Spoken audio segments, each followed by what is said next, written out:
السلام علیکم ورحمۃ اللہ وبرکاتہ۔ آج ہم سورۃ الکہف کی آیت مبارکہ 64 کو تجوید کے ساتھ پڑھیں گے انشاءاللہ۔ آغاز کرتے ہیں۔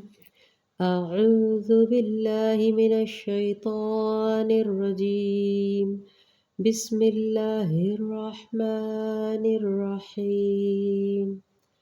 قال ذلك ما كنا نبغ، دیکھیں غ کرتے ہوئے میں نے اس کو وقف کی صورت میں غائن پہ جزم لگا کے نب قلقلہ ہو رہا ہے، لیکن نبغ آپ کے لیے زبان زیادہ پرومننٹ کر کے بتا رہی ہوں۔ نبغ غ اینڈ پہ اس طرح ہلکا سا۔ قولا آپ سب جانتے ہیں کہ قاف زبر الف قا، الف مدہ کا قاعدہ ہے، قاف مستعلیہ ہے، کالا نہیں کہنا، قولا۔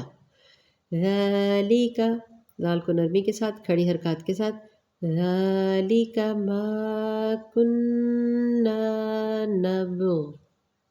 آگے چھوٹا سا صاد لام بڑی یہ لا ہے، اور یہاں پہ نیچے قاف بھی ہے۔ بہتر ہے کہ یہاں پہ وقفاً یہ جزم لکھا ہوا ہے، یہ ہم نے لگانا ہے۔ وقفاً ہم کیا کریں گے، یہاں پہ بات سمجھانے کے لیے تو میں رکی ہوں، لیکن ثلے اور قاف سے مراد یہ ہے کہ آپ اس کو ملا کر آگے پڑھتے چلے جائیں، یعنی ما كنا نبغي فارتد على، اس طرح سے اس کو آپ ملا کر پڑھتے چلے جائیں، وقف نہ کریں تو زیادہ بہتر ہے۔ جیسے کہ میں نے پہلے بتایا کیسے ملا کر پڑھنا ہے، كنا نبغي فارتد، تد الف مدہ کا قاعدہ، على عین کے ساتھ الا نہیں کرنا، اعلی یہاں پہ چھوٹی مد ہے اور آگے حمزہ ہے، مد منفصل یعنی کہ 3 حرکات کا کھینچ کے پڑھیں گے۔